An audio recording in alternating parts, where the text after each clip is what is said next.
Yo soy de un pueblo litoral del Portugal, obviamente que sabía que había varias lenguas cooficiales en España, pero yo no sabía que la gente solo hablaba esa lengua. Y yo la sensación que tenía en los primeros meses es que no entendía nada. Y que cogía unos apuntes, algunos en catalán, y tenía que traducir al castellano, y luego de castellano a portugués, ¿sabes? Y me he cortado en una parte de la mano, que hay una pequeña arteriola, ¿sabes? Y que empezó a salir la sangre así, fiu, fiu. Ostras. Un jet de sangre, ¿sabes? Y un chico que más o menos está bien, que no está ni mareado ni nada. Escúchame, yo destapo aquello y el brazo estaba reventadísimo. O sea, si estaba para amputarlo. ¿Tú crees que existe realmente esa separación entre el alma y el cuerpo? Bienvenidos al podcast de Clínica Egos. Hoy estamos aquí con el doctor Tiago Gómez, un cirujano plástico cofundador de Clínica Egos. Y nada, Tiago, si me lo permites, Por favor. Bienvenido. Gracias a vosotros por invitarme. Desde luego felicitaros, estáis haciendo un trabajo muy bueno. He visto los primeros podcasts y realmente creo que es un entorno y una vía de comunicación muy moderna y que hace falta, porque realmente creamos un contenido como que más natural y más real, y me ha gustado mucho. Por eso cuando me habéis dicho, he dicho, oye, pues vamos allá. ¿Has estado alguna vez en algún otro podcast o es tu primera vez? No, es mi primera vez. De jovencito había ido alguna vez a la radio, que nos obligaban, que es un poco lo mismo, ¿no? En la radio es parecido, ¿no? Te hacen unas entrevistas y tienes que comentar cosas, pero bueno, era muy jovencito. Nada, igual. Bueno, pues coméntale un poquito a la gente que no te conoce o que quiere saber un poco más de ti, a qué te dedicas. Pues yo soy Tiago Gómez, efectivamente, soy cirujano plástico, he tenido la suerte de poder fundar la empresa, ser el fundador de la empresa Egos, que es una empresa de cirugía plástica. Soy cirujano plástico de profesión, no siempre he querido ser cirujano plástico, porque yo creo que todos los que estudiamos medicina tenemos un propósito, que es hacer medicina, y nos gustan los pacientes, nos gustan las personas, y luego pues vamos buscando un poco el camino, ¿no? Dentro de la medicina, de lo que más nos puede encajar. Y yo pues he tenido un poco también suerte de poder hacer cirugía plástica, que es muy bonita la especialidad, y pues nada más acabar la especialidad realmente vi que había un poco de carencias en la parte, digamos, de la cirugía estética y digamos, de empresas de cirugía estética, digamos, lideradas por cirujanos y no tanto por empresarios, pura y duramente empresarios. Y bueno, creo que estamos haciendo ese camino de tener una empresa de prestaciones médicas, quirúrgicas, pero lideradas por cirujanos, que yo creo que es un poco el matiz un poco diferente. Y dices que no siempre has querido ser cirujano plástico. ¿A qué te querías dedicar antes de decidirte por tu profesión? Ahí ya me has pillado. Quería ser bombero. No. Yo efectivamente quería ser, como os decía, yo creo que empezar medicina es algo muy común a todos, porque cuando tenemos, yo creo que 14, 15, 16 años empezamos un poco a pensar ¿qué me gustaría hacer? Y yo claramente pensé que medicina es lo que me gustaba, y porque cuando iba al doctor o al médico con mis padres, con mi familia, con mis amigos, yo decía, hostia, esto me gustaría entender el cuerpo y entender cómo funcionamos, y si no soy médico nunca lo voy a entender. Entonces yo decía, pero es que claro, si yo soy arquitecto pues voy a saber diseñar y todo esto, si soy ingeniero voy a saber cómo los materiales y tal, pero nunca voy a saber cómo somos por dentro. Y eso fue como que eso, junto a amén de que me gustaban las personas y tal, y me gustaba la figura del médico, dije, tengo que estudiar medicina. Entonces creo que todos un poquito empezamos por esta línea, ¿no? Decidimos medicina sin tener muy claro qué especialidad nos gusta, sino que nos gustan los hospitales, nos gusta saber sobre el cuerpo, ¿vale? Y poder ayudar obviamente a curar personas, ¿no? Pero luego empiezas la carrera y no tiene nada que ver. Y dices, ¿dónde me he metido? ¿Sabes? Esto no tiene nada que ver. Estos son todos unos empollones, no hacen más que estudiar libros. Sabéis que hay mucha competición, cada uno compite por saber más y por demostrar que sabe más que el otro.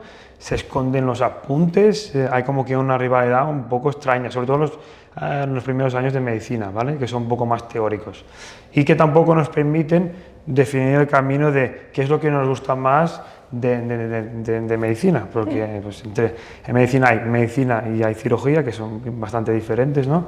Y en los primeros años realmente no lo sabes, vas tocando zonas del cuerpo, ¿sabes?, de anatomía, hay enfermedades, y vas viendo un poco y no te acabas de situar. Y a medida que te acercas al cuarto, quinto año de la carrera, es donde empiezas a entrar en las especialidades y a estudiarlas y a decir, oye, pues esto me gusta más, y esto también. Y yo me marcó mucho cuando entré la primera vez en quirófano, porque bueno, me encontré en un ambiente muy desafiante. Y cuando entré en quirófano decía, ¡buah! No me acababa de gustar, pero me sentía como que esto me atrae, ¿sabes? No me gusta porque las primeras veces que entramos normalmente en quirófano, yo os voy a explicar, en medicina hay un poco de rivalidad entre medicina y enfermería, ¿vale? Entonces, como que las responsabilidades son diferentes, hay un poco de pique también, ¿vale? Y eso, los estudiantes de medicina lo pagamos un poco porque cuando llegamos las enfermeras no nos tratan bien cuando somos estudiantes, ¿vale?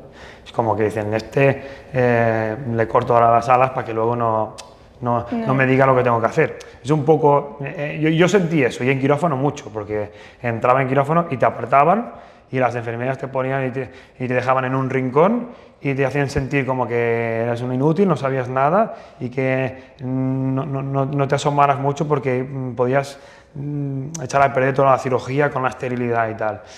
Y ese día me fui a casa, recuerdo perfectamente, fue en tercero de medicina, con una sensación un poco ambigua, ¿no? Me gustaba el desafío, pero a la vez dije, ¡buah, qué mal te tratan, tío! ¿Sabes? Y rollo, ¿quiero volver? Algo me decía que sí, ¿no? No. Y entonces los siguientes años ya he ido probando un poquito más especialidades quirúrgicas, ¿vale? Y ahora que es verdad que cuando conocí a un cirujano plástico que hacía cirugía hospitalaria, pública y también privada, bueno, me enamoré un poco de lo que él hacía, de su vida, de las habilidades quirúrgicas que tenía, de cómo mejoraba a la gente y la gente estaba contenta y agradecida, ¿sabes?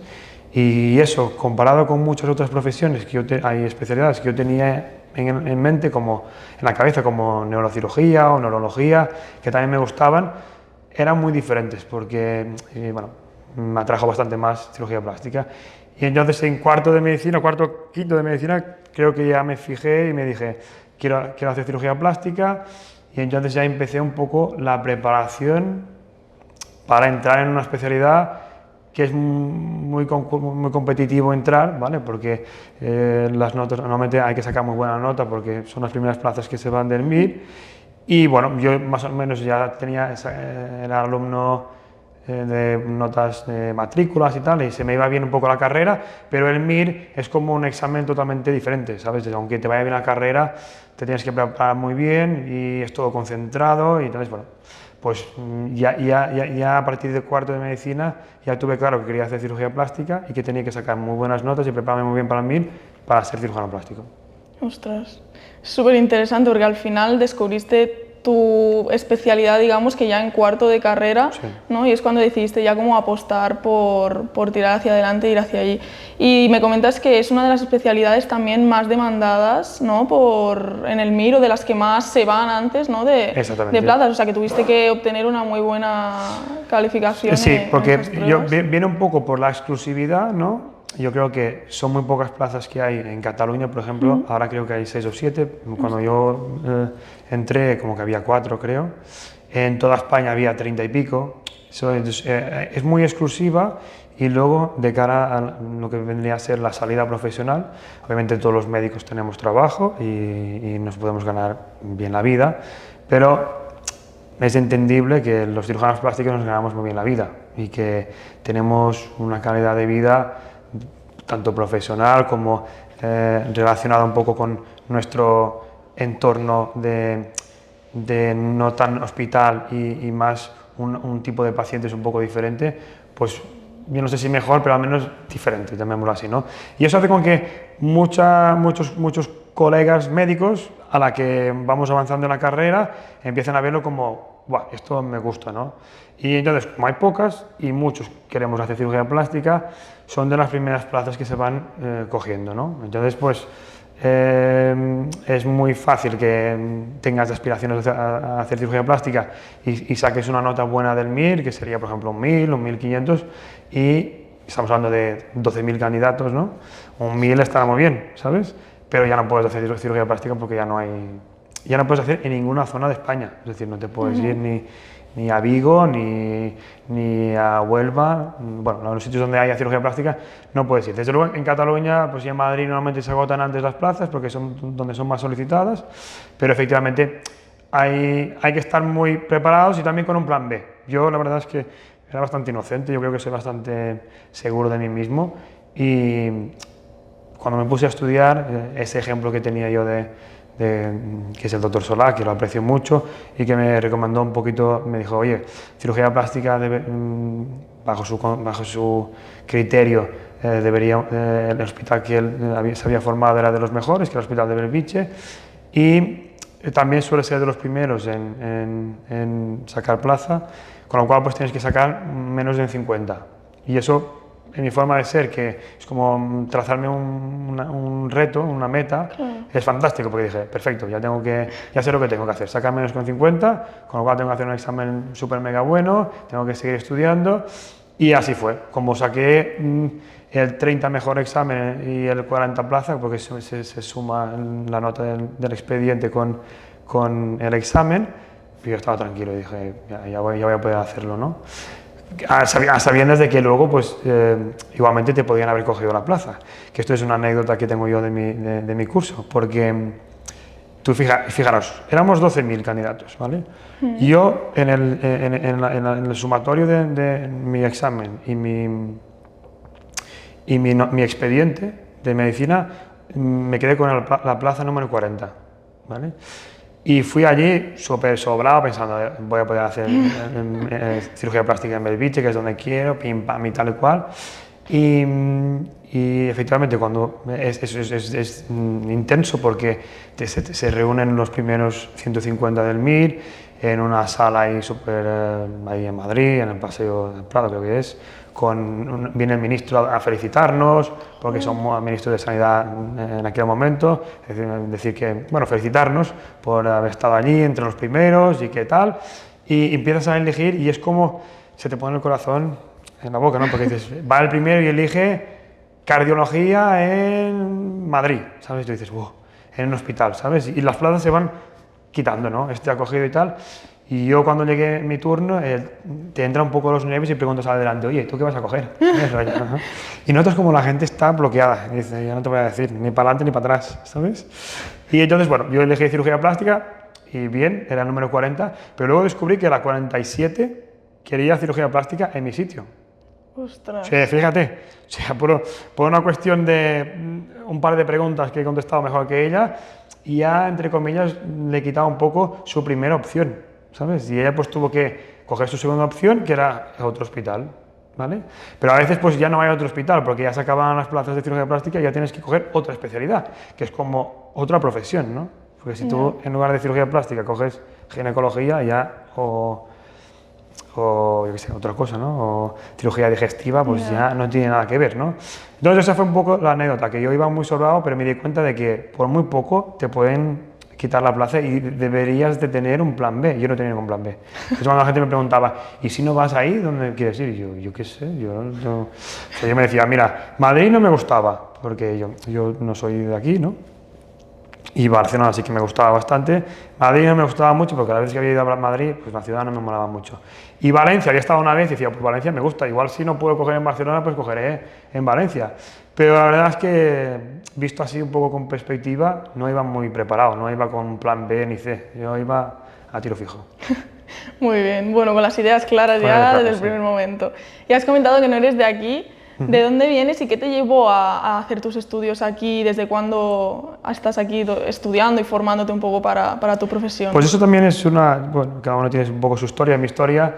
Yo soy de un pueblo de litoral del Portugal, pero un poquito de interior, no es de costa a costa, y cerca de Oporto, más del norte. Y bueno, en mi familia como no había médicos, sí que estábamos relacionados con la sanidad. Mi hermana es odontóloga y mi hermano es optometrista, ¿no? Tiene ópticas, ¿no? Pero mi padre siempre nos decía, en plan, cachondeo, pero nos decía que quería tener un hijo o cura o médico. Y yo decía, hostia, pues más bien médico que cura no me veo. Y entonces, como os decía, desde los 13, 14, 15 empecé realmente a decir, quiero hacer medicina, porque me gusta el cuerpo, me gustan todas estas cosas, ¿no? Y entonces, eso se juntó un poco también a mis ganas de salir. Yo soy de un pueblo muy pequeño, ¿vale? Y lo más normal era que la gente se fuera a estudiar a Oporto, a Lisboa, bueno, a las ciudades más cercanas, y yo realmente yo quería cambiar de país. La verdad es que no sé por qué, no sé por qué tenía esta, pero yo rollo para salir, quiero salir e ir a otro sitio. Y ya había un poco de flujo de estudiantes que venían a estudiar a España, en Portugal, ¿vale? Porque es verdad que en Portugal había un cupo muy cerrado de medicina y había muy pocas plazas y digamos que la gente se tenía que quedar preparándose la selectividad muchos años, ¿no? Y yo decía, pues para prepararme la selectividad así prefiero irme a otro país, ¿vale? Y ya me preparé la selectividad en España, ¿de acuerdo? Entonces estudié castellano en la universidad un año y me preparé para hacer la selectividad en Lisboa. Yo soy del norte, me fui a Lisboa a hacer la selectividad y hice la selectividad y entré, me acuerdo que entré, la primera que fue la que cogí fue en Lleida, ¿vale? Y después luego también entré en alguna más, pero como ya estaba en Lleida, yo quería hacer medicina, me daba un poco igual dónde, ¿sabes? Y hice la matrícula, no conocía la ciudad y dije, bueno, ya me parece bien, si vengo aquí a estudiar no me hacía tampoco mucho la idea si iba a estar allí los 6 años, si me iba a cambiar o no. Y dije, bueno, vamos a empezar y vamos a ver un poquito cómo va esto. Ya, un poco como mi forma de ser, yo me quería como que emancipar de casa y salir. Y la verdad es que nada más llegar a Lleida ya conocí a alguno que otro colega y ya me hice algunas amistades y ya quise quedarme allí, ¿sabes? Entonces ya realmente tuve ganas de empezar medicina. Y me encontré con las adversidades, por ejemplo, del idioma, porque realmente no nos avisan, no nos informan de que aquí hay una lengua, y por ejemplo en Lleida era muy dominante, porque la gente pues hablaba muy poco castellano. Claro. Y yo la sensación que tenía en los primeros meses es que no entendía nada, y que iba a clase y decía, madre mía, todo me ha costado mucho, porque... Y mis compañeras sí que tenían algunos compañeros que nos ayudaban y nos daban los apuntes, a pesar de que eran catalanes, nos daban los apuntes en castellano y nos ayudaban. Pero bueno, yo recuerdo perfectamente los primeros meses que era un drama porque no había la era digital como ahora, que es súper buena, traductores y todo esto. Yo tenía un diccionario de catalán a castellano y luego de castellano a portugués. Ostras, ¿vale? Y entonces cogía unos apuntes, algunos en catalán, y tenía que traducir al castellano y luego de castellano a portugués. Porque es que era tan inocente que no tenía ni un diccionario de catalán a portugués, porque no lo encontré en su momento, ¿sabes? Y claro, eso lo piensas en los días de hoy y parece que haya sido hace 50 años, sí. Y no fue hace 20 años, ¿sabes? Y realmente pues hace 20 años pues nos movíamos así, teníamos que pues tirar para adelante con los recursos que teníamos y pues echarle un poco de cara, porque al final era eso un poco de decir, oye, pues que me ayuden, voy a buscar ayuda, voy a hacer un curso intensivo de catalán, y enseguida hice un curso intensivo de catalán y pues ya empecé a entender un poquito. Pues la gente al final, pues como todos, es acogedor y nos han acogido bien, me han acogido siempre bien en todos los sitios que he estado. Y durante esos 6 años pues estudié medicina en Lleida, porque coincidió que mi pareja de aquel entonces, y mujer y madre de mis hijos actualmente, ya vino a estudiar también enfermería conmigo en Lleida, un poco para que yo no estuviera solo o para no perderme. Se vino a estudiar enfermería conmigo y ya hicimos un poco de piña los dos y nos quedamos los dos ya viviendo juntos y ya hicimos un poco la etapa esta académica, los dos juntos y ya luego tiramos hasta hacer el MIR, ¿no? Y cuando hice el MIR fue como que hice el MIR y ya empecé la especialidad pues aquí en Barcelona. Ostras, tremenda historia que tienes detrás. ¿Y cómo fue esto de irte de Portugal a Lleida? ¿Tienes alguna anécdota así en el cambio de lengua? Porque los primeros días hasta que hiciste el intensivo de catalán, cuando salías con los amigos y de repente hablaban en catalán... Tengo muchos. Imaginaros lo que es que no sabía o sea, yo obviamente que sabía que había varias lenguas cooficiales en España, pero yo no sabía que la gente solo hablaba esa lengua, ¿sabes? Que es que tú... Y es una idea que aquí no tenéis. La gente fuera de España piensa que hay español, ¿sabes? La gente no sabe que castellano y por qué se llama castellano. Porque si pensáis en otras lenguas, se llama portugués de Portugal, inglés de Inglaterra. No, es todo así, ¿sabes? Y se dice español de España. ¿sabes? Entonces, claro, cuando llegas aquí dices, coño, es que realmente todo el mundo habla catalán, allí todo el mundo habla catalán. Y era como que estoy totalmente fuera de juego, ¿sabes? Porque ni entiendo las bromas, no sé si me están insultando, porque claro, te lo escuchabas hablando entre ellos y dices, me está diciendo que soy gilipollas, pues ya puede ser. Entonces, claro, eso te genera un poco de inseguridad que te obliga, obviamente, a decir, vale, vamos a esforzarnos, voy a aprender el idioma, voy a intentar que me acepten y que me quieran explicar lo que hay. Y yo tengo algunas anécdotas, una que es muy buena, que es una cosa muy sencilla, que es en la clase de anatomía, cuando nos estaban explicándonos el cráneo, antes, pues sí, claro, yo no sé cómo es ahora, supongo que es mucho más digital y mucho más guay, 3D, eso es que es una pasada ahora, pero antes era un profesor que dibujaba muy bien de anatomía y se ponía en la pizarra con las dos manos pintando, que era increíble, que dibujaba los huesos y todo, y ahí hacía su forma geométrica del hueso y empezaba y decía, porque eso es el forat de no sé cuántos y tal, y yo escuché forat 4 o 5 veces y dije, ¿qué cojones es? Perdón, el forat este, y yo sé que está hablando, y me preguntaba a mi compañero, oye, ¿qué quiere decir forat? Y me dice, agujero. Y yo, vale, tampoco sabía lo que significaba agujero. ¿Sabes? Claro, que esto suena muy ridículo, pero era así. Y yo, vale, agujero, llegué a casa diciendo, voy a leccionarlo, a ver qué coño significa agujero. ¿Sabes? Que no teníamos los móviles, no teníamos nada. Y me quedé con la cara tonta diciendo, coño, si es los orificios, ¿no? Es que en portugués es totalmente distinto. Y entonces, cuando tienes una palabra que tú no entiendes y que ves que es importante, como que se te colapsa todo. Dices, mierda, no estoy entendiendo nada, esta clase va de eso y yo no entiendo qué es lo que me están diciendo, ¿sabes? Y cuando lo ves dices, hostia. Pero bueno, son anécdotas lingüísticas que al final no son ninguna limitación ni ninguna barrera, ni mucho menos, y el que lo diga miente, sencillamente va como todo, con la personalidad que tienes que pues, entender, que en cada sitio pues, tiene una forma de expresarse, porque a veces no es tan solo que tengan un idioma propio, yo me he ido a zonas de España donde hablan un castellano un poco raro, y que tampoco lo entiendo, ¿sabes? Estaba en Cádiz y no entendía la mierda de lo que hablaban, y eso que supuestamente hablan castellano, ¿sabes? En Galicia también hablan un poco más como yo los portugueses, ¿no? Los portuñol, y bueno, pues al final es aceptar eso, pues y bueno, y ya está.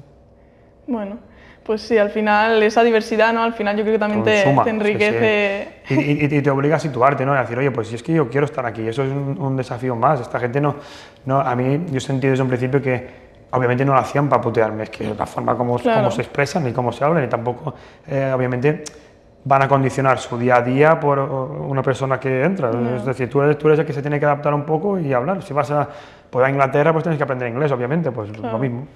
Y una vez finaliza tu etapa en Lleida, ¿a dónde vas entonces? Entonces, en Lleida pues preparé ahí el MIR, que también era una cosa, yo era bastante, bueno, autodidacta y me gustaba tener las bases un poco, digamos, los libros que había que estudiar, pero luego gestionar un poco mi tiempo y mis horas, y entonces me preparé ahí el MIR sin irme a una academia presencial ni nada, y hacía en casa en el piso mis simulacros y todo esto. Y cuando acabas un poquito ese año, después de los 6 años, ese año de preparación del MIR, haces el MIR y nos vamos a la plaza MIR. Y elegimos la plaza normalmente en febrero, marzo, y empiezas a trabajar, como aquel que dice, en mayo, ¿vale? Entonces, yo ya elegí Barcelona porque era la ciudad que más me gustaba, y yo cuando vivía en Lleida venía a Barcelona muy a menudo y estaba bastante enamorado de Barcelona y quería vivir en Barcelona. Tuvimos un momento de dudas entre Rita, mi mujer, y yo, porque teníamos unos muy buenos amigos que se fueron a Suiza a vivir y a trabajar, y les gustó mucho y nos incitaron también a que lo intentáramos. Entonces yo hice un intervalo de una experiencia que fue prepararme francés cuando hacía sexto de medicina. Me preparé francés durante 2 meses, yo tenía unas bases, y me fui a Suiza a hacer 3 entrevistas en 3 hospitales. Y bueno, y la verdad es que es también una anécdota mía. Fui muy convencido, yo me compré un traje y todo, que no tenía trajes, para ir a las entrevistas y tal, y fui ahí a las entrevistas porque, bueno, mis amigos estaban muy a gusto en Suiza, decían que la calidad de vida muy buena, que la gente era muy agradable, que se vivía súper bien, que los médicos estaban bien valorados, y bueno, yo fui con esa ilusión y llegué allí, me entrevisté en 3 hospitales, aún os puedo decir, fue en Sion, que es una ciudad que es francófona, pero también tiene una parte alemana muy importante, Neuchâtel y Lausanne, ¿vale? Y fui a esos 3 hospitales y me entrevisté. Y muy bien, el feeling con los cirujanos, jefes de departamento, era bueno, porque allí no se hacía un MIR, allí te hacían una entrevista y si tú querías, pues si te aceptaban, pues empezabas a trabajar. Y fui, me gustó mucho lo que es el hospital y tal, también lo encontré desafiante, pero luego la sociedad en sí no me acabó de encajar, ¿no? Es decir, yo vi que a las 6 de la tarde desaparecía todo el mundo, la ciudad estaba medio vacía. No había mucha vida, ¿sabes? Como aquí, como las ciudades de aquí, como se vive en el Mediterráneo, creo que más o menos en Suiza, no sé, no me quedé con esa. Y volví un poco triste porque dije, buah, esto no lo quiero hacer, porque me había preparado y había pensado que eso era una posibilidad, pero dije, no, esto no lo quiero hacer. Y mi mujer, pues en aquel entonces dijo, me parece bien. A pesar de que yo estaba renunciando a eso y decidiendo empezar un camino mucho más difícil, que era el de estudiar el MIR y de prepararme el MIR para hacer cirugía plástica aquí en España. Pero bueno, al final es lo que he decidido hacer, y cuando ya empiezas en Barcelona, empecé en el Hospital de Bellvitge, que también tengo infinidad de anécdotas y es un hospital muy emblemático de la ciudad porque es bastante antiguo y pasan muchísimos profesionales, es decir, al final hay como 4 hospitales importantes en Barcelona, ¿no? Sant Pau, Vall d'Hebron, Clínico y Bellvitge, y digamos que todos los profesionales sanitarios de Cataluña hemos estado vinculados a alguno de estos 4, ¿sabes? Y entonces, pues bueno, Bellvitge es un hospital grande y allí empecé con toda la experiencia ya de no ser tan solamente estudiante, sino ser médico, de atender mis primeros pacientes, de sentarme en urgencias y que la gente me preguntaba cosas y yo decía, coño, no sé. ¿Y ahora qué hacemos, sabes? O sea, pasas de estar ahí mirando libros a que la gente te pregunte y diga, oye, es que me duele. Y tú... Y eso también es... Yo siempre lo explico a mis amigos que los MIR empezamos en mayo y pensar que en junio empezamos a hacer guardias. Entonces yo siempre digo a todo el mundo, en junio mejor no ir a los hospitales. Porque estamos los recién llegados, ¿sabes? Es decir, siempre el primer filtro va a ser un recién llegado. En junio es recién llegado, en mayo del año siguiente ese ya no es un recién llegado, ya lleva casi un año de experiencia atendiendo ese tipo de síntomas y ya está más suelto. Y durante tu etapa como médico residente, ¿tienes alguna anécdota así como curiosa de tus primeras veces en consulta o alguna cosa así que te haya impactado? Yo creo que las anécdotas vienen más de la primera etapa y sobre todo en urgencias, porque somos tan nuevos en el sector. Imagínate, la gente cuando va a urgencias va con molestias, ¿sabes? Entonces ahí te enfrentas un poco a todo, desde, mira, es que esto fue graciosísimo.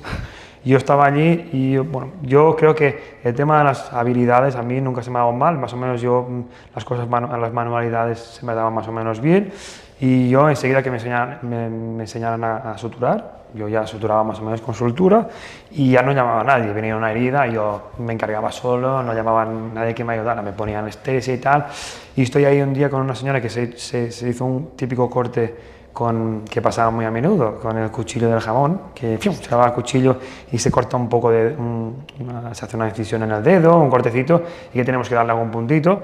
Y yo estaba allí y la señora, yo digo, no, no se preocupe, que esto le pongo un poco de anestesia, esto pim pam, y ya le explicaré cuándo quitar los puntos. Y como que la anestesia venía en unos envases como de cristal, ¿de acuerdo? Y teníamos que romperlos, ¿vale? Y claro, yo hablando con ella despistado, al romperlo me he cortado yo, ¿sabes? Y me he cortado en una parte de la mano que hay una pequeña arteriola, ¿sabes? Y que empezó a salir la sangre así, ¡fiu! ¡Ostras! Un jet de sangre, ¿sabes? La señora tenía la mano así preparada para que yo la cosiera, hizo facto, hizo así, ¡pum! Como bien, este no me cose ni de coña, ¿sabes? Y yo con la mano así, ahora viene otro, ¿vale? Tapando. Y fui a un compañero para que me diera un punto. O sea, eso fue graciosísimo. Y luego, pues, anécdotas tenemos de la residencia. Pensar que al hacer cirugía plástica en un hospital grande llegan muchos pacientes con traumatismos muy bestias. Me acuerdo de un día que estaba solo también ahí había un box de politraumas, que llegaban los accidentes de coche, accidentes en fábricas y todo. y llegó un chico que era del este, ¿vale? Y que no hablaba nada y que ya le habían puesto morfina y tenía el dolor más o menos controlado, pero venía con el brazo totalmente tapado. Y claro, nadie nos avisó de que era una herida compleja, ¿no? Y solo veías una talla aquí verde y un chico que más o menos está bien, que no está ni mareado ni nada. Escúchame, yo destapo aquello y el brazo estaba reventadísimo. O sea, si estaba para amputarlo. Ostras. ¿Sabes? Y yo, claro, que era R1, que sabes coser, pero no sabes reconstruir nada, ni nervios ni nada. Y se veían los nervios por un lado, el hueso por el otro. Y yo abrí así y yo creo que se me vio en la cara de wow. Y dije, le tapé y dije, ahora vuelvo. Y fui a buscar ayuda y enseguida vinieron los cirujanos y mis adjuntos y tal. Y dije, no, sí, vamos a intentar reconstruirlo y tal. Y estuvimos, no sé, 15 horas en quirófano intentando salvarle el brazo. Al final le salvamos el brazo, no quedó un brazo funcional, ¿vale? Es decir, con sensibilidad y que pueda mover los dedos y tal, pero no tuvimos que amputarle, que es una gran cosa. Pero claro, este momento de esto es una herida más, de alguien que tiene una herida y destapar y ver un brazo totalmente destrozado, es como wow. Es impactante, ¿no? Ese momento. Madre mía. Hombre, habéis tenido que ver ahí cada cosa que... Sí. También pasaba muy a menudo porque que yo creo que ahora también están muy intentos de suicidio, ¿sabes? Y gente que se tira a las vías del tren y que pues se desfigura medio cuerpo, las piernas. Y claro, nos llegaba un poco y los que estábamos de guardia pues teníamos que atenderlo, ¿vale? Y al final pues es un poco dentro del tiempo que tienes, la urgencia que tenemos con que el paciente no se descompense e intentar hacer lo mejor que podemos entre todos los especialistas. Pero bueno, tengo que decir que un hospital como el de Belvitge es fantástico y si nos tiene que pasar algo, que vayamos allí, desde luego, porque es donde mejor seremos atendidos. Muy bien. Y volviendo un poquito al tema de Clínica EGOS, de la clínica de la cual eres cofundador, me gustaría saber un poco los inicios, cómo empezó esto, de dónde surgió el proyecto. Pues entonces nosotros acabamos la residencia, es decir, la etapa de formación de especialistas son 5 años y acabamos la residencia, yo era como que lo que se llama R5, que estaba ya acabando la formación obligatoria, ¿no? Y sentí un poco esa picardía un poco empresarial, ¿no? También de tener un poquito, de intentar montar un poco un negocio del sector por mi cuenta. Y la verdad es que ya había tenido idea de esto a lo largo de la residencia, pero en el último año fue cuando conocí a Santi, ¿no? Y que un poco en Santi encontré como que lo que yo necesitaba, ¿sabes? Que era un poco el socio que yo buscaba, una persona que era de aquí, aunque había hecho la residencia en Sevilla. Él tenía también muchas ganas de tener un negocio propio y era bastante emprendedor, era un chico pues muy alegre, muy, bueno, que le daba muy bien la cirugía también, muy, bueno, pues me reunía, bueno, en aquel entonces yo no lo pensé, sencillamente tuve esa atracción por él y dije, oye, pues vamos a montar algo los dos.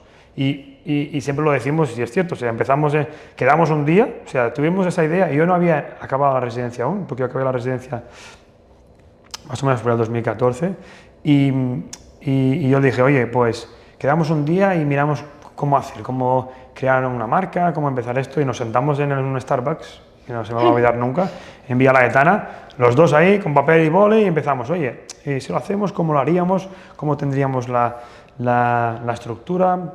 ¿Qué marca tendríamos? ¿Qué nombre le daríamos? Bueno, empezar por las cosas más básicas. Y tengo aún los papeles de los manuscritos que hicimos en esa reunión y que a partir de ahí surgió un poco el guión para que fuéramos trabajando en tener una consulta de los dos y que pues prestara un poco servicios de cirugía plástica, que es lo que queríamos.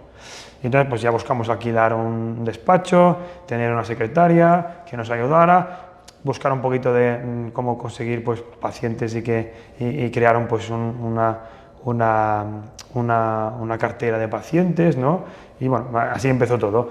Eso a la par de nuestra actividad de cirujanos plásticos, digamos, de hospital público, porque trabajamos muchos años en hospital público, donde hacíamos más la parte después de exclusivamente problemas de cáncer, sobre todo de cáncer, pero traumatismos muy grandes, ¿sabes? Y como que la parte reconstructiva que el hospital público, digamos que cubre, ¿de acuerdo?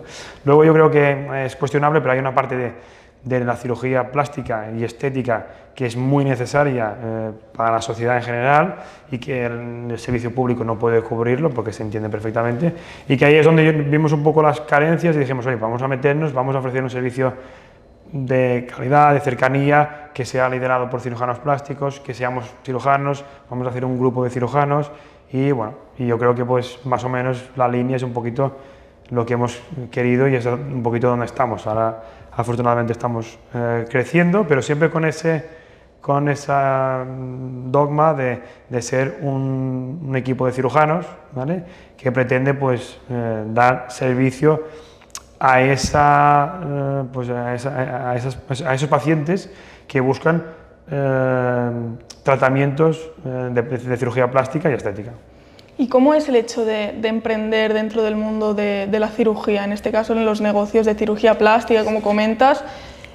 Vosotros al final sois cirujanos plásticos, de cómo surge y cómo conseguís un poco levantar este proyecto de emprendimiento, digamos. La verdad es que no te puedo decir que tengamos un guión. De hecho, muchos cirujanos plásticos no quieren hacer nada, no quieren emprender, no quieren tener un negocio propio, y de hecho yo te diría hasta que es lo más normal, porque realmente nos forman, y un poco, igual suena un poco feo, pero nos adoctrinan para ser funcionarios, ¿sabes? Y esto yo lo he vivido y es una cosa que critico mucho del sistema, es que parece que quieran que seamos realmente, que no tengamos ninguna iniciativa por desarrollar negocios, por saber de fiscalidad, de impuestos y de todo esto.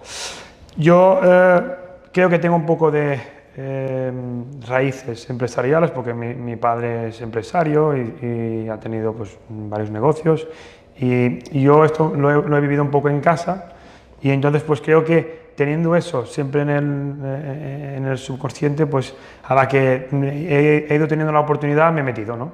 Entonces dices, pues quiero probarlo, ¿no? Quiero probarlo, quiero intentarlo, quiero meter también un poquito de mis recursos económicos que eran muy limitados y quiero intentar crecer, ¿no? Y pues así empieza todo. Entonces, a medida que vas viendo que tienes éxito y que tienes un retorno de eso que haces y que además ves que puedes hacerlo un poquito más grande y que pues vas un poco decantándote un poquito más por esa vertiente más empresarial, que es lo que me ha pasado a mí un poco, ¿no?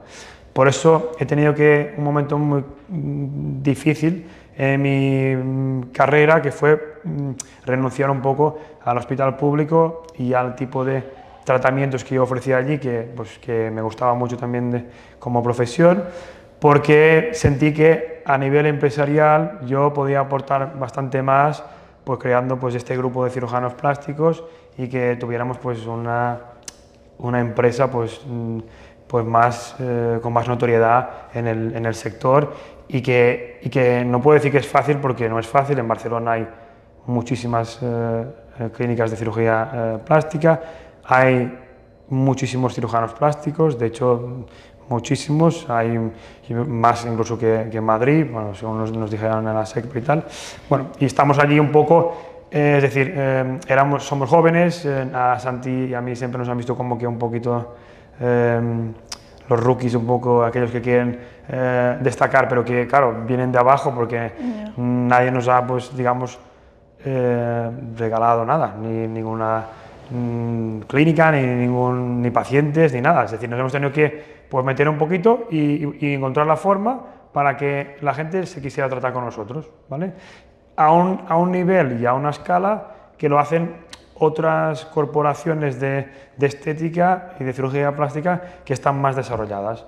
Y bueno, yo no creo en los negocios a veces cuando están maduros aún es más fácil meterse, y yo creo que aquí en Barcelona la cirugía plástica está más desarrollada que en otras zonas de España, por lo que yo entendía, pero también nos hemos aprovechado de eso. Como está más desarrollada, nos hemos puesto yo creo que rápido al mismo nivel, y pues ahora tenemos más midas para poder crecer, porque tenemos entre otras cosas pues la juventud, que en nuestro sector y digamos como empresa y lo que tenemos actualmente tenemos esa ventaja de que somos bastante jóvenes para lo que hemos desarrollado.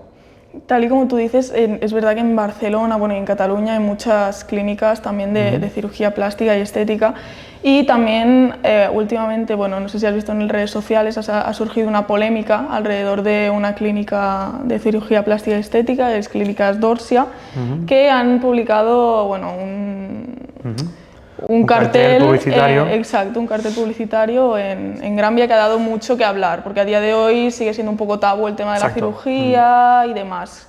Entonces te quería preguntar, tú como cirujano y como empresario de una clínica de cirugía estética, ¿qué opinión tienes al respecto?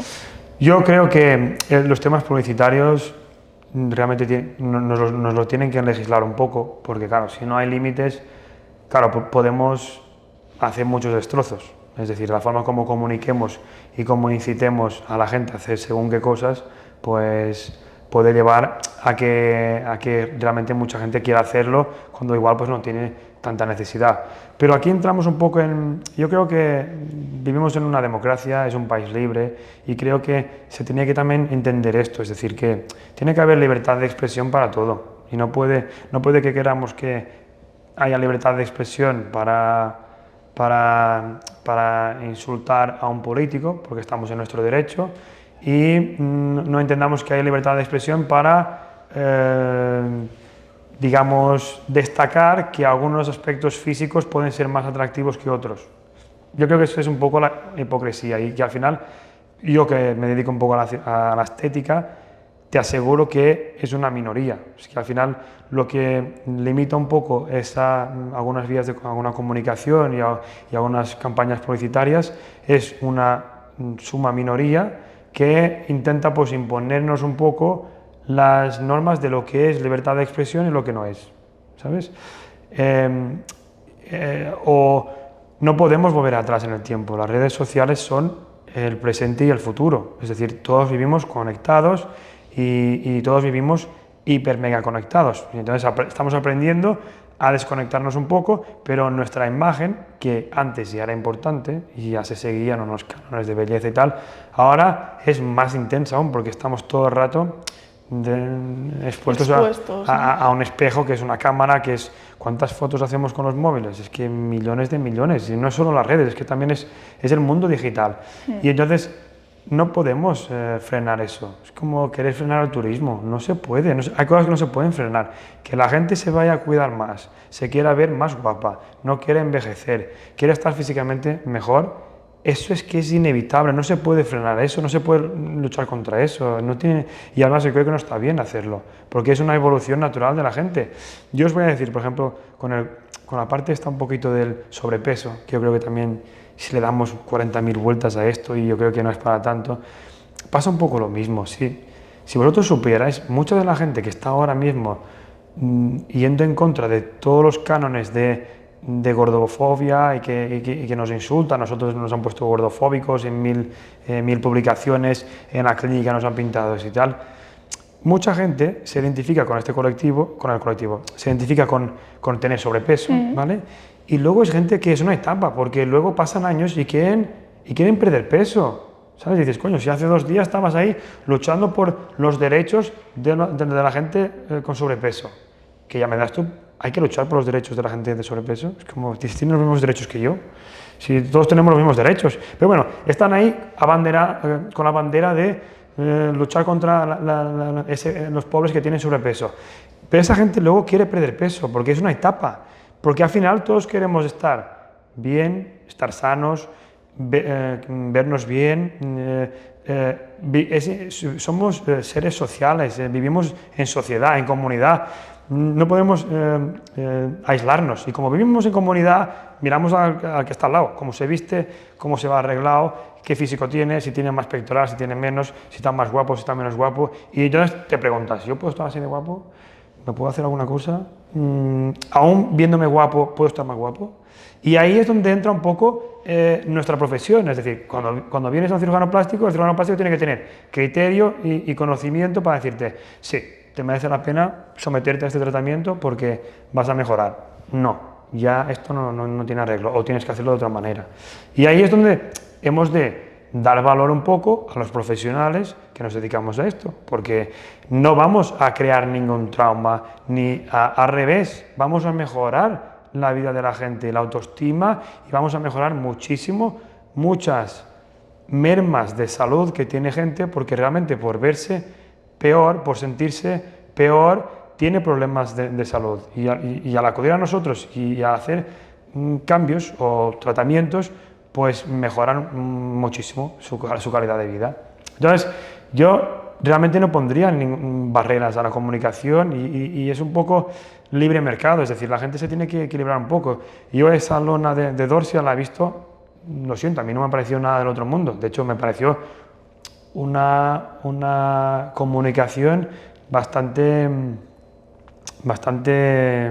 atrevida, pero audaz a la vez, y no lo he visto más de esto, pero bueno, es mi opinión, y volvemos a lo mismo. Y la gente que un poco criminaliza todo lo que está relacionado con la estética, pues tiene mucho poder, y entonces enseguida pues presionan, y realmente pues te das cuenta de que no hay mucha libertad de expresión, la libertad de expresión para lo que se quiere. Es decir, si queremos poner me invento, pero si queremos acusar a un político de ser un nazi o una cosa de estas, se entiende que se puede hacer porque son políticos y tienen que estar, ¿sabes? Pero luego esto pues enseguida se criminaliza cuando esto no es nada. Que dices, esto no es nada, no estás obligando a nadie a hacer nada. Que Clínicas Dorsia tienen el monopolio, ¿vale?, de la cirugía, por ejemplo, de pecho en España. Son el grupo que más cirugías de pecho hace, con mucha diferencia. Entonces, no me parece nada descabido que hagan alusión a eso, y de que ellos ofrecen un cambio de look y de autoestima en verano a las mujeres. Es que vamos, es que yo lo pienso también de mis pacientes, ¿sabes? Pero bueno, tenemos que entender que ellos, que la publicidad tiene unas líneas muy tenues de éticas, y que, bueno, ahí estamos. Ahí estamos aún, bueno. Sí que es verdad que ha desportado mucha polémica, y bueno, también te quería decir un dato que se dijo hace poquito también en los medios, que es que de 2013 a 2021 ha aumentado un 200% los pacientes que se intervienen de cirugía plástica, y que el 85% son mujeres. ¿Qué opinas tú de este dato? Me encanta, porque mira, esto es un dato que yo lo he recogido. Yo siempre he sido un poco obsesivo con la parte de los numérica, porque creo que un negocio tiene que haber números, y se tiene que saber poder poner unos objetivos, unos parámetros y todo. Y con la poca, digamos, muestra que yo tenía cuando empezamos ya a operar pacientes privados de egos, yo ya tenía esa estadística, que el 85% eran mujeres. Yo tenía claro que las mujeres se preocupan más por su físico que los hombres, tienen más sensibilidad, y eso es inevitable, nos hace que nuestro target de pacientes sean más las mujeres. ¿Y por qué aumenta exponencialmente la cirugía plástica? Porque es buena. No hay nada que aumente y que no sea bueno. Es decir, es que eso no hace falta que hagamos de aquí pues un debate ¿se ha banalizado? Pues por supuestísimo que sí. ¿Por qué todo el mundo lleva un smartphone ahora y no lleva un teléfono de estos antiguos? Porque es mucho mejor llevar un smartphone. Es que la evolución, afortunadamente, nos lleva nuevamente por el camino de que se consume porque es bueno, práctico, útil y va bien en general. Entonces, la cirugía plástica se hace porque va bien, porque la gente se ve mejor, porque mejora sus problemas, defectos que tienen muchas veces corporales, faciales, retrasas un poco el envejecimiento, te ves mejor, tienes más autoestima, y eso se manifiesta en que crece 300%. Si fuera una cosa que como mucha gente piensa, da problemas, tiene muchos riesgos, es muy difícil de que vaya bien y tal, pues no crecería, ¿sabes? Yo cuando algún paciente me pregunta, pero es que he leído y tal, yo, si esto no fuera unos tratamientos que fueran bien, la gente no se lo haría, chicos. Es decir, es obvio que como todo el procedimiento quirúrgico es un procedimiento quirúrgico, ¿no? Es lo que explicamos a los pacientes, no es como ir al Corte Inglés a comprarse un bolso, pues hay que pasar por ello, depende mucho del cuerpo también de cada uno, de cómo se recupere, pero inevitablemente va bien, y la prueba está en este dato que tú me acabas de decir, que crece exponencialmente, porque la gente lo consume porque quiere consumirlo. Claro, totalmente. Yo creo que al final la sociedad está evolucionando también hacia un punto en el que hay pensamientos como muy liberales o muy negacionistas, como hemos visto en el cartel de Clínica Dorsia. ¿Y qué es lo más agradecido que tú sientes de tu profesión?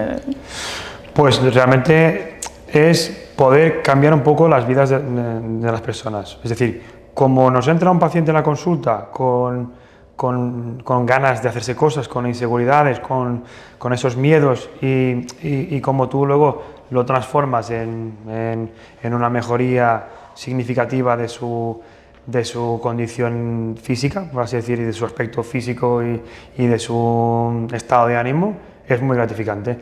Y luego, pues, que los pacientes también te lo manifiesten. Por ejemplo, hoy me han traído una cosa que es muy graciosa, porque yo tengo 3 hijos y hago una paciente que se ha hecho ya muchas operaciones conmigo, que se ha hecho diferentes cosas, me va trayendo cosas y me dice, María, esto para tu pequeñín, para Santiago, y que donde menos te lo esperas, pues te dicen, hostia, ¿se acuerda que, porque la última vez que lo operé estaba a punto de nacer mi hijo, se acuerdan de esto, te traen detalles, que es muy frecuente, y bueno, y te vas para casa, pues eso, con un sentimiento que es de satisfacción y que estás haciendo bien tu trabajo, ¿no? Qué bien.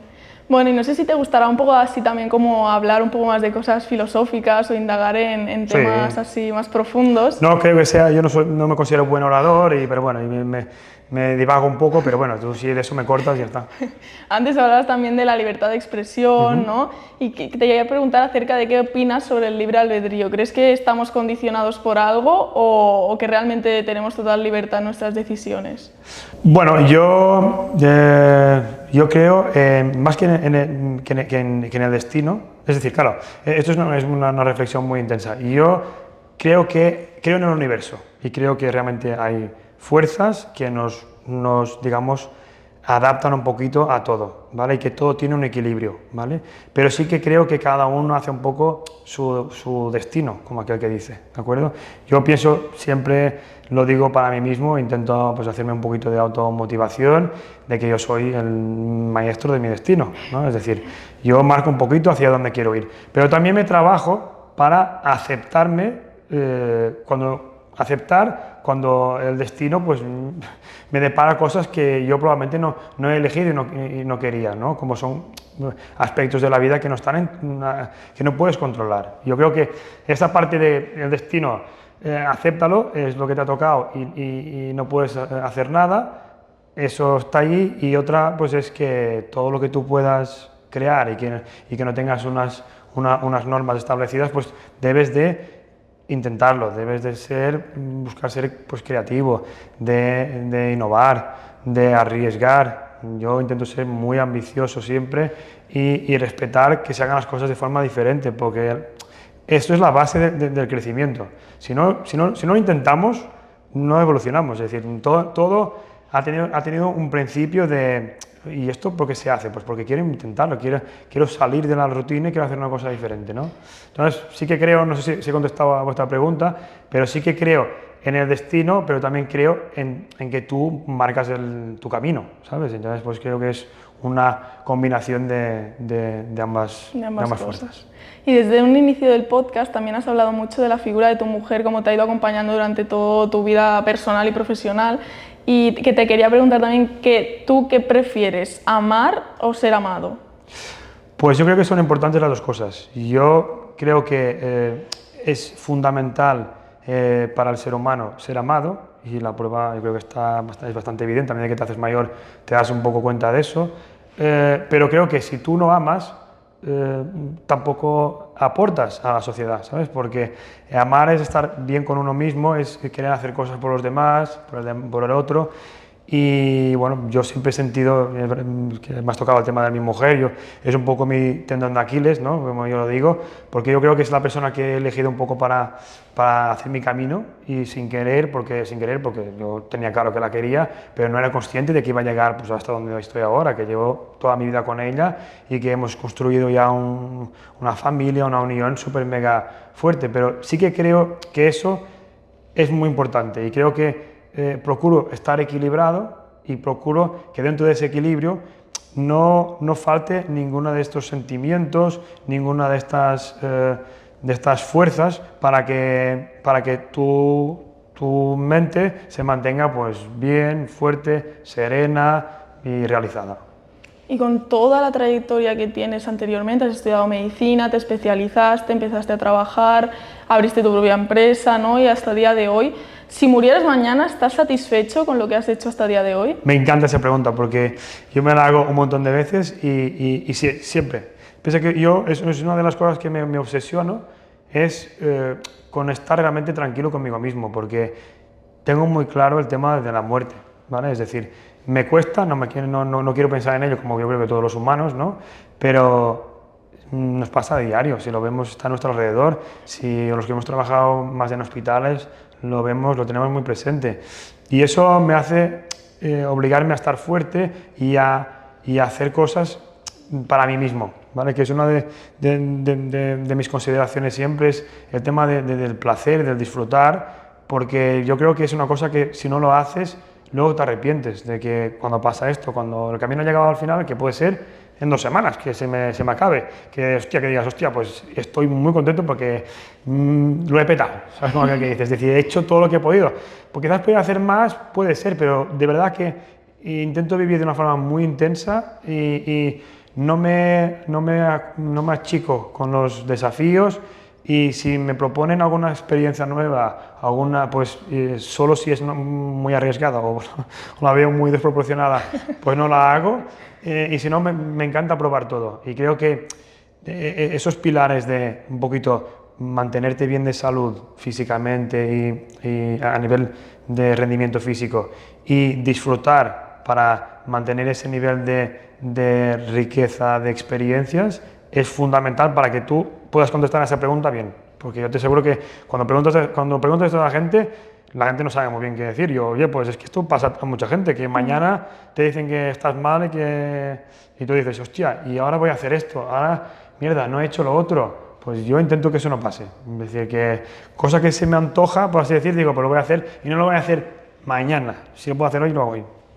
Y para cerrar el podcast, tengo aquí un dato que, hablando un poco de las experiencias cercanas a la muerte que te han hecho vivir tu día a día como de forma más intensa, y es que el jefe de cirujanos del Hospital Clínic de Barcelona, el doctor Manuel Sanz Segarra, habla de que cuando una persona sufre una ECM, una experiencia cercana a la muerte, se despierta la supraconsciencia, y que a partir de muchas teorías él afirma que hay vida después de la muerte y que existe una separación entre el cuerpo y el alma.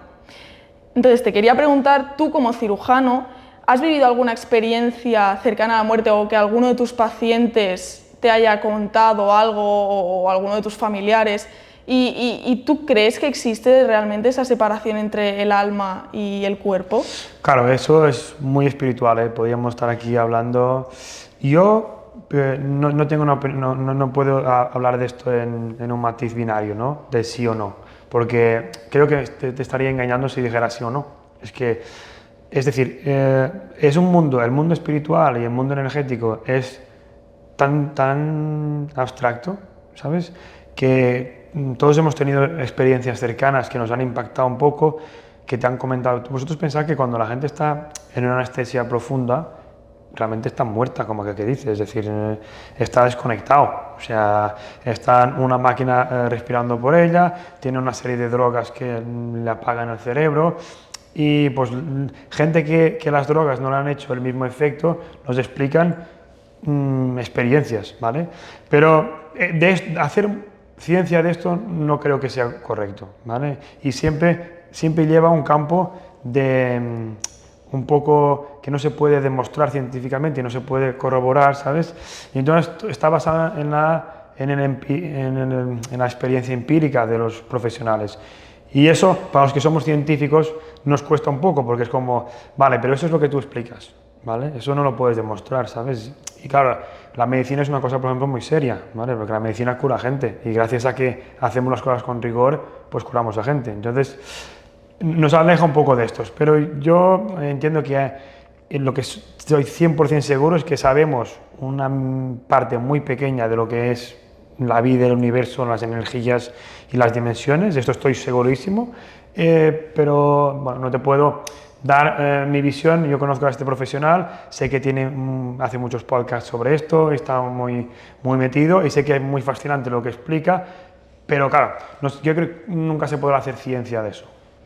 Bueno, pues con esta gran reflexión cerramos ya el podcast. Ha sido un placer tenerte con nosotros y nada, esperamos volver a verte pronto por aquí también a contarnos más cositas, que tienes muchísimas cosas interesantes que contar dentro de este mundo. Y nada, no sé si querrás decirle algo a tus pacientes que tanto te quieren. Sí, desde luego. Quería primero felicitaros porque creo que realmente el formato es muy bueno y esta vía de comunicación yo creo que puede realmente ser muy enriquecedora para los seguidores, para los pacientes y para todos.